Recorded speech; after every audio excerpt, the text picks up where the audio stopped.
What is up? Welcome back to the Be Unexpected podcast with Wyatt Spalding and Jake Burnside.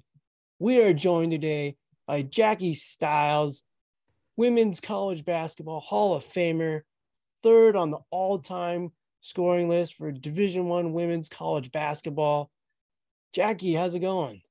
It's going great now that I'm on your show. Thanks for having me. Yeah, thanks for coming on. A little bit about Jackie. She's got a documentary out about the Jackie Stiles story on Amazon, and it was a great story. I saw her documentary and fell in love with your story, Jackie, and your work ethic towards basketball. Jackie, tell us a little bit like how you got involved with basketball and where you grew up. Well, I was very fortunate that my dad was a basketball coach and he coached the varsity boys at my high school. And I can remember following him to the gym when I was just a little girl, and he would show me a fundamental and I couldn't wait to show him that I mastered it. So that's kind of how the love of the game started. And I actually told my second grade teacher that I was going to play professional basketball one day. And that was before the WNBA even existed. I just had that vision very young that basketball was what I wanted to be good at. And I think a big reason for that was just, following my dad, to the gym, and I just couldn't get enough of it. And I grew up in a real tiny town, Claflin, Kansas, town of 600 people. So you can imagine when I told my second grade teacher I was going to play professional basketball, she looked at me like I had three heads. But I was very fortunate looking back to grow up in a small town because you really don't have a lot of distractions. And that's what we did. We played sports, and I was a 4-sport athlete in high school. And, I'm so appreciative of where I came from. Now, Jackie, is it true? Your high school average, you averaged 47.5 points per game in high school? That's crazy. It's kind of embarrassing to admit that is true.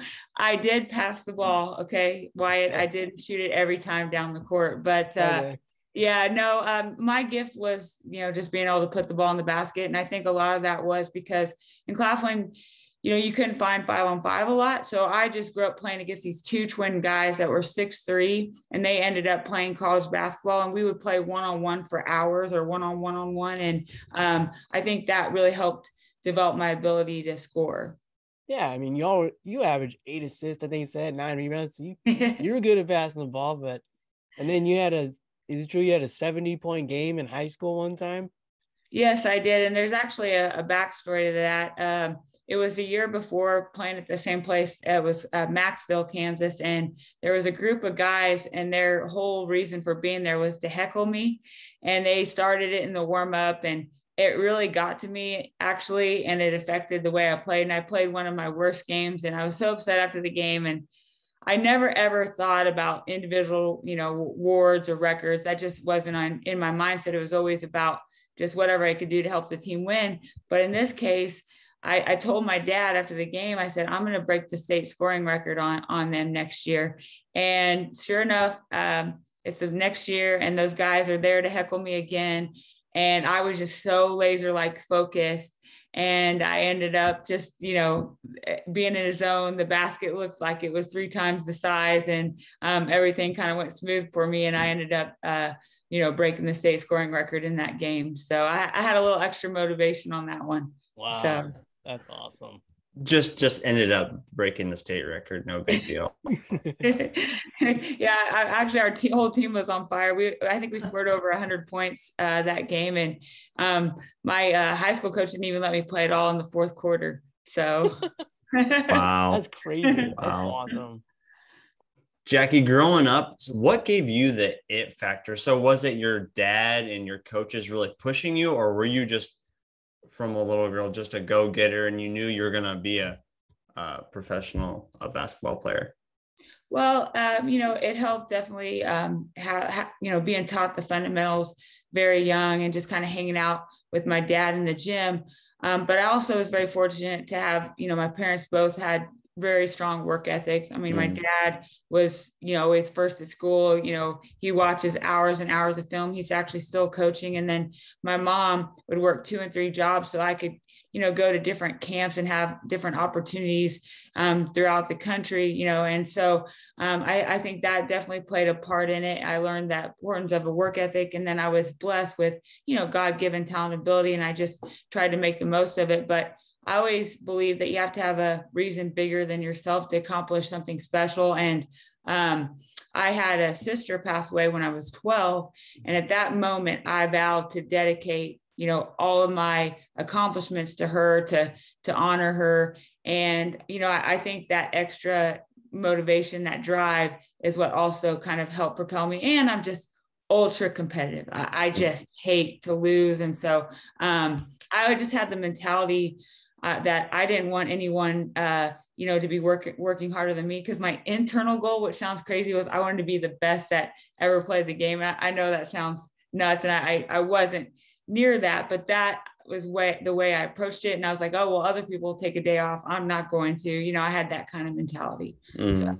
Nice. Yeah, that's so true. Just think, so you see your teammates are going to the gym, getting extra shots, or you're running lines and you look to your right or left and they're ahead of you. That competitive factor, I'm sure it was even bigger for you. It's like, okay, I'm going to go work harder. I'm going to go shoot more. I'm going to do more drills. Yeah. And then making it bigger than yourself, and, playing for your sibling and other people. So, yeah. Yeah. Yeah. I think all those factors kind of combined with, yes, I was blessed with, talent and ability, and then, the work ethic, the drive, the competitive fire, the dad that's a coach that taught me the fundamentals early. I had a lot of kind of things fall in place. And, you guys talked about the movie, and I've now watched it 5 times at different premieres, and I've cried every single time. And I think the reason it makes me so emotional is seeing the collective of all those people on the big screen. And, there's no way I could have done that without all of them. And I was just so fortunate to have so many, amazing people bless my life. And then to see them all on the big screen, it just makes me emotional every time. I bet. So coming out of high school, I bet you were recruited by UConn, Tennessee. What made you want to choose Missouri State? Yeah, I do get that question a lot. Well, actually, I was playing in my very first AAU game, and this one was when I was 12 years old. And this is a spring after I had just watched them play in their first Final Four. And I'm playing my first game, and I know that sounds real late. Now there's like bitty basketball and teams all over the place, but there just wasn't back then. And there happened to be a coach from Missouri State killing time to watch the older girls play. And she leans over to my dad, said, "Who's that number 5?" And my dad's like, "Well, that's my daughter." And so she stayed around after the game, said, "We would love to have you come to our camp. If you keep working, you can play Division I basketball." And I'm like, "Really?" Because I just didn't know how good you had to be being from a small town. I thought, well, maybe I can walk on somewhere. And so that then just really, motivated me. And so I ended up going to camp there for 5 straight summers. And if it wasn't for that moment, that happening, I probably never would have ended up at Missouri State. And I ended up narrowing it to 4 schools. It was Missouri State, UConn, Kansas State, and Oklahoma. And I struggled so much at this point. I hate to admit it, but it's a true story. I saw an ad for a psychic hotline advertised, and I'm like, "You got so many free minutes." And I said, "That's it. I'm going to call the psychic." And I call the psychic and I say, "Hi, hey, I'm trying to decide where to play college basketball. These are my 4 schools." And she goes, "Well, personally, I'm a Tennessee Lady Vols fan. I'd like to see you go there." But she's like, I guess go to UConn. So needless to say, that really didn't help. And I ended up signing the letter of intent to play at UConn, and I was going to sleep on it. If it felt right, I was going to send it in. And I knew in my heart it wasn't where I wanted to go. And I was able to make a difficult decision for everyone else, because no one really wanted me to go to Southwest Missouri State, now Missouri State. It was really, I was the only one, that was the choice for me, but everybody else had other, opinions of where I should go. And I'll tell you, I'm so glad I followed my heart, because it ended up being the best 4 years of my life playing there. Oh, I bet. Wow. So did you have coach, what was the UConn coach? And then Coach Summit, like, did they come to your house and you talk with them a lot? Were they texting you, calling you in that process? Yeah, it was wild. So Gino Gino, actually, yeah. he actually made one of it was the longest home visit at my house. And it still, I think back and it just mortifies me. So I had 18 home visits in 19 days, and they were obviously one of those. And Claflin is so small that we don't have a restaurant. So my mom cooked for every single one of those coaches. And so she thought it would be a great idea to cook spaghetti and meatballs, this Italian meal for Gino. I'm like, Mom, thinking back, I'm like, he's had the best Italian food in the world, but we're going to make him spaghetti and meatballs. Not that my mom's not a great cook, but it still makes me laugh. And then actually, this is the amazing person that Coach Pat Summit was. So I I went to camp there to really kind of see, what the program was like, what the university was like. And I realized pretty early in the process that several players that were kind of in my position that, I played USA basketball with, they ended up committing early there. And I just didn't think there was enough basketballs to go around for all of us. There's just several people in my position. And so ended up turning them down pretty early. But when I was struggling so much with making that decision, my dad actually called Coach Summit. And this is, of course, after I'd turned them down. And she was the one that gave my dad the advice and said, have her sign the letter of intent to where, she thinks she wants to go, and then have her sleep on it. So thank goodness I signed it. I slept on it. And then I knew in my heart it wasn't where I wanted to go. And I was able to say, I want to go to Missouri State. But yeah, it was the most amazing thing about that experience is the people you meet. You get to meet a lot of incredible people and coaches. Yeah. So you go to Southwest Missouri State, now Missouri State. When you're playing, you see all the glory of you scoring the points and you're leading the team, but what was the adversity you faced on the court and off the court while you played college basketball? Well, yeah, there's always difficult times. And that's the one thing I hate about the new transfer rule, in college athletics, because it's always going to be hard. I mean, accomplishing anything great is going to be tough. And your freshman season is really difficult. There's just a lot of changes that you have to adjust to, being away from home, time management. I was terrible at time management. I learned real quickly after I pulled 3 all-nighters in a row that I needed to get better time managed. But there's just a lot of changes that freshman year. And so often now, instead of sticking through it, that tough time, which I'm so glad I did, the difficult times that I faced in college, people will just transfer right away. And so that's one thing I hate about our college athletics now. But there was lots of different adversities through, my 4 years, but I was very fortunate to have great teammates, great coaches. What made Missouri State so special is the fans. I mean, we had 8,000 some fans, and the way they supported us, it drove us to be better because, we wanted to make them proud, and because of all their support. So just very fortunate to be surrounded by great people. And I always tell players when they're trying to make that decision, that's really got to be the big focus for you, is the people that you're going to be surrounded by, because that's what you're going to remember when the process is over. Yeah, well, the recruiting process it's a little different than when you were getting recruited now with all the, the NIL money and so many other factors. The transfer portal, you get benched and okay, coach, don't play me now, I'm leaving, or whatever the case is. And just, I'm sure it's so different from back when you were playing. Yeah, it's really kind of sad in some respects, because it's like, I'm so happy I stuck through those tough times, because you grow so much. Right. You get on the other side of those tough times. And I wouldn't wish adversity on anyone, but when you go through it and you try to find a positive, from it, it just shows you what you're made of, what you're capable of.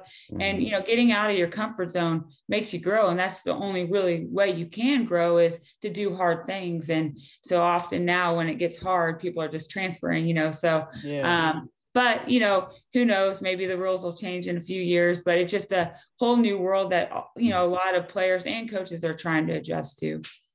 Yeah. Yeah. So talk about some of your teammates, because it wasn't like in high school, it was just you. You had an all-around really good team, and you guys made the Final Four. Share some about your Missouri State teammates? Oh, they were amazing, and they're all like sisters to me. And what made our team so special is, everybody was so unselfish, and we truly played for each other. And I know I had the glory position of scoring points, but I knew every single player on that team was just as important as I was, and everybody truly bought into their roles. And I think that's what made Coach Burnett so special as a coach. She just got everybody to really buy in to their particular roles. And I would take a hardworking team that is unselfish over just a purely talented team any day. And it showed that we were able to beat a team like Duke, where every player on that team was an All-American, and we had one, but we truly played for each other. We cared about each other on and off the court. And I was reminded of that. I'm dating myself now, but we just took our 20-year anniversary, and all of us girls, we hadn't been together since, my senior year in college. And we all went to Asheville, North Carolina, and just got a house and, spent 4 days together. And you would think, all those girls in one house, there might be some issues, but we had the greatest time. And, I was reminded why our team was so special. And, I believe now it's been 21 years and there hasn't been a quote mid-major make a Final Four since. So what we did was special, and it's just a testament to my teammates. They were amazing, and of course my coaches as well. Yeah, I bet it was a great feeling knowing, because coming out of high school, people said you'd never make a Final Four going to Missouri State, and you really showed them. It's so fun to accomplish a dream, and even more importantly, it was looked at as an impossible dream. But if you're willing to work, yes, you got to put the work in. There's no shortcuts. And, if you're, believe in yourself, and you got to believe in yourself and believe in what you're trying to accomplish, not only when it's good, but when it gets tough, and it will get tough. And then you surround yourself with incredible people, you can really, anything is possible. And, we showed that, we showed the world that, by our Final Four run. Nice. Yeah. I like that. What you said there, it will get tough. And I love the way you, and just talking back about the transfer stuff, and it's going to get tough, and you are so glad you stayed and stuck it out. That's awesome. So when in 2001, you're the WNBA Rookie of the Year, correct? Yes. And then when did you get injured? Was it that year or a couple years after? Yeah. So my body started to break down towards the end of my rookie season. I made it relatively healthy through the whole season, but I started to have really bad wrist pain in my shooting hand. And so ended up having to have surgery right after that season. And then when I was coming back, I was having a hard time getting the motion in my right wrist. And of course, I used to make 1,000 shots a day. So the repetitive motion, I think with a stiff wrist, caused me to tear my rotator cuff.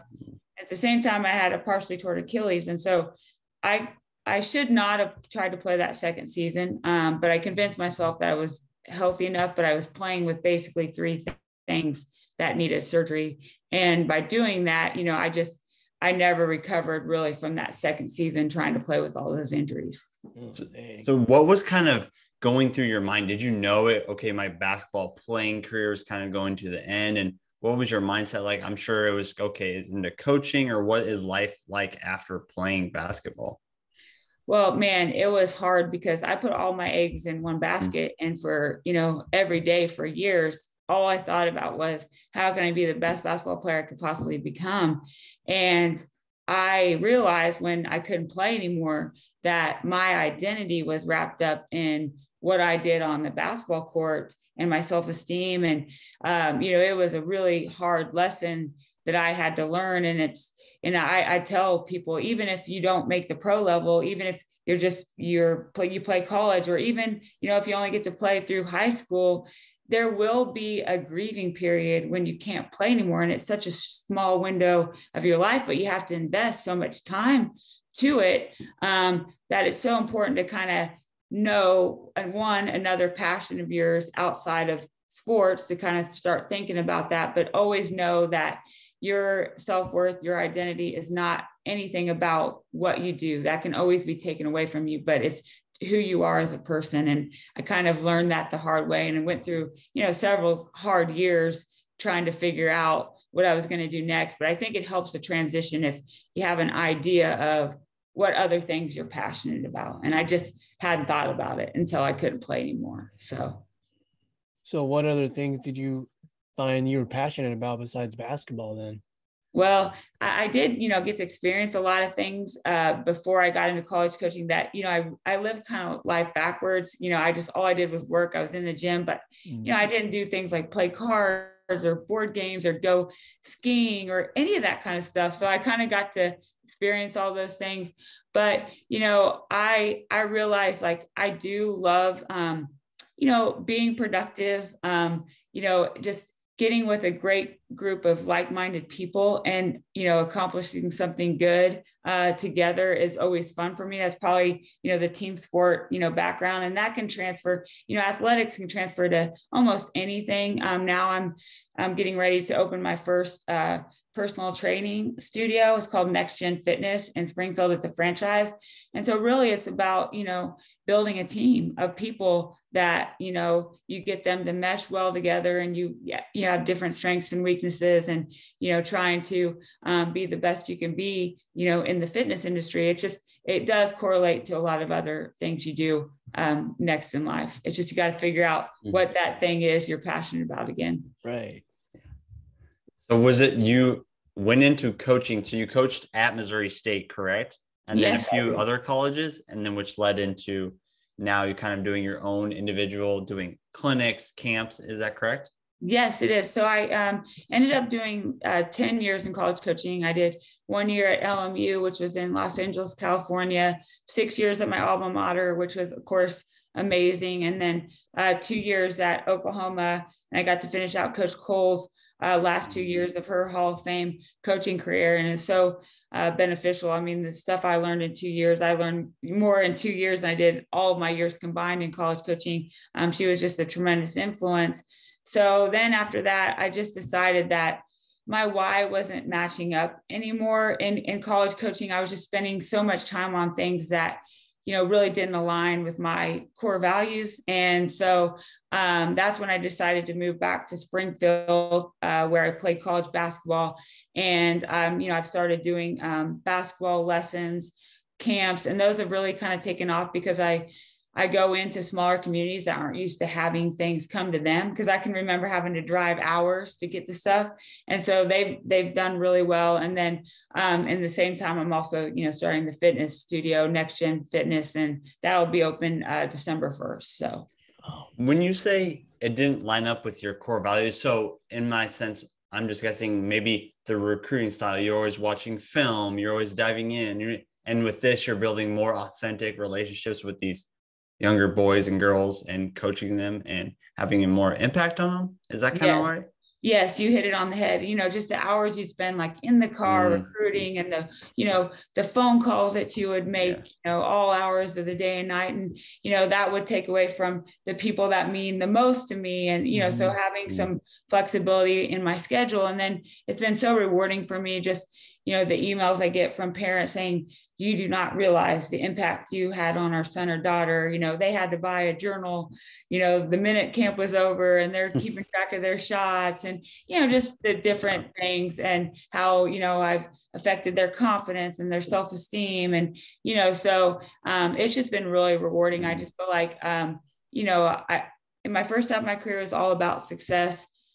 How can I be the best basketball player I can be? And now the second half of my career, I just want to align, my gifts to help the most amount of people. And it's more about significance, and I just feel like I'm kind of falling into that now, where I'm kind of aligning my gifts where I can help the most amount of people. And it's been a good transition so far. That's awesome. So you went through all the ups and downs in your basketball career. Could you share a little bit? Have you, in your documentary, you faced some medical challenges. How did going through adversity in basketball help you face adversity in like your personal life? Yeah. So it was 2018. It was January of 2018. I got diagnosed with ocular melanoma, and I actually went through treatment for that. And it's a real rare cancer. It's a 6 in a million cancer. And, I wouldn't wish cancer on anyone, Mm-hmm. but I will say it has made me better. And, in several ways. One, I'm so much more present. I am where, my feet are, so oftentimes, we can be in somebody's presence and thinking about the future, about what we have to do, or dwelling on something that just happened to us in the past. And, none of us are promised tomorrow. So I'm so much more present, in my relationships. And, another thing is I was so touched by the outpour of support when I was faced with, cancer, and I know I can never repay it. So from that moment on, I said, you know what, I'm going to do at least one small act of kindness a day, because I just know how it impacted me, from the hundreds of or thousands of cards and the text messages and the financial support, all those things. So you just don't realize the impact it could have on somebody if you just shoot somebody an encouraging text, or write them a little handwritten card, or take somebody to lunch.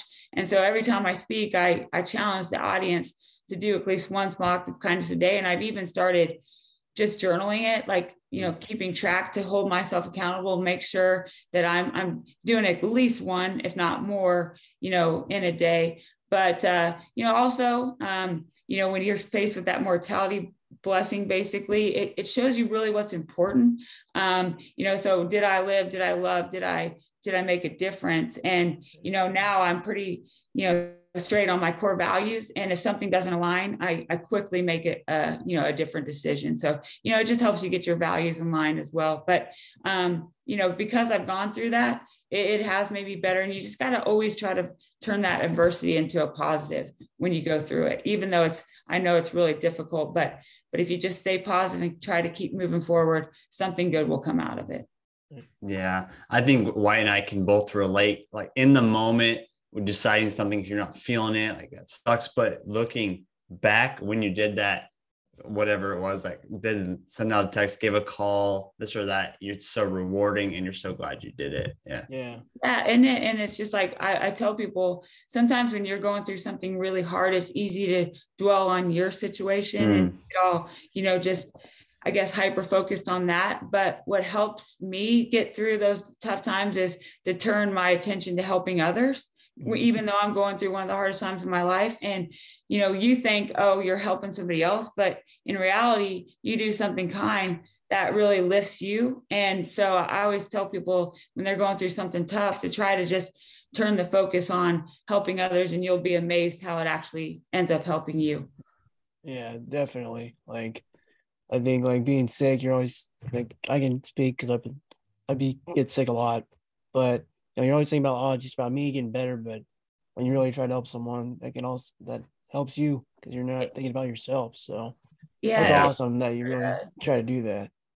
Well, thank you. And you both are so inspiring of what you have faced and how you've turned it into a positive. I mean, look, this podcast, I'm sure probably never would have happened. You guys might not have met each other or had the bond that you do now if you hadn't faced similar things. And I think that's one of the best things that comes about adversity is the relationships, the deep relationships that, whether it's different people you meet or other people that are facing something similar, and it bonds you forever. So it's amazing and so inspiring what you guys have done with your difficulty and how you've turned it into a positive. Thanks.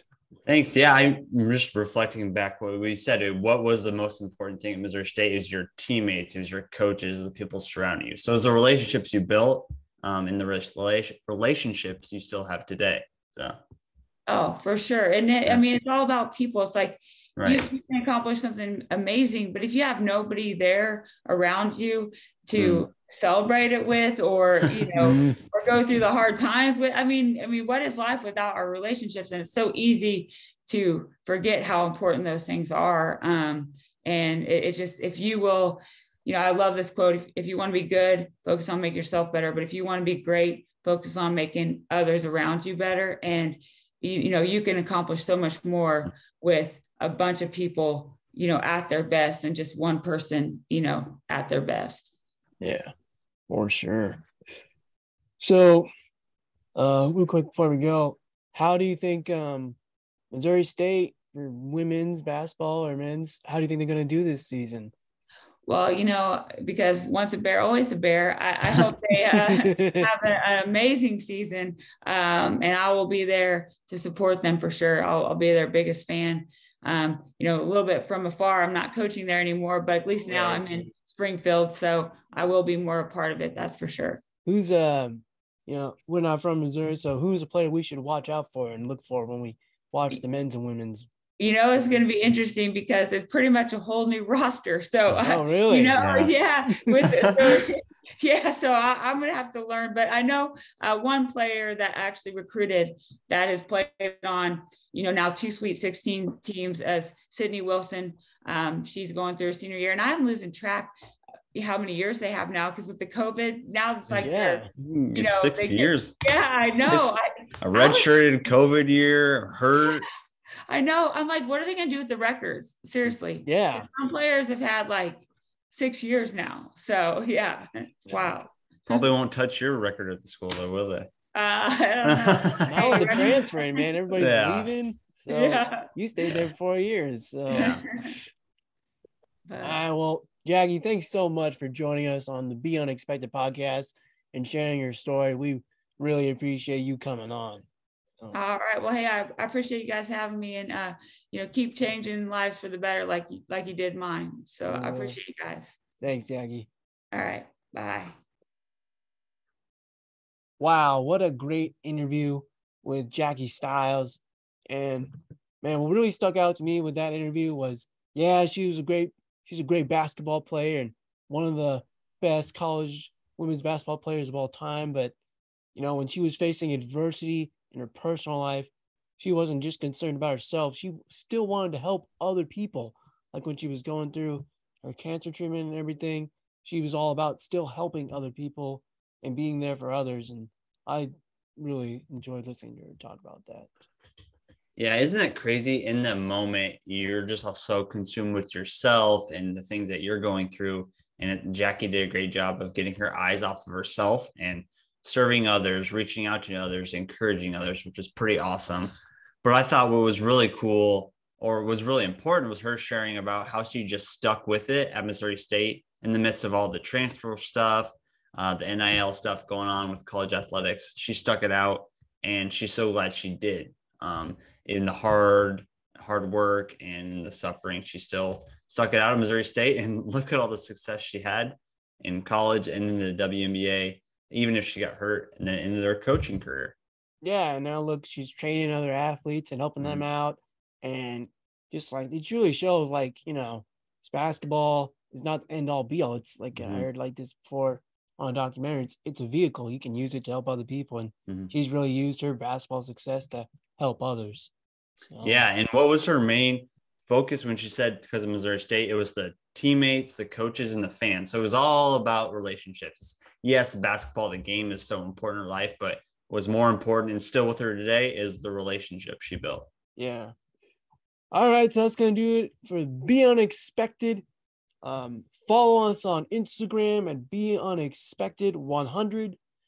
You can email us if you'd like to be on the show at beunexpected100@gmail.com. We got a Facebook page, the Be Unexpected Facebook page, and check us out on YouTube if you'd like to watch the video of this interview with Jackie Stiles and our other episodes as well. The YouTube channel is Life with Wyatt Spalding. So thanks again for watching another episode of Be Unexpected. See ya. Later.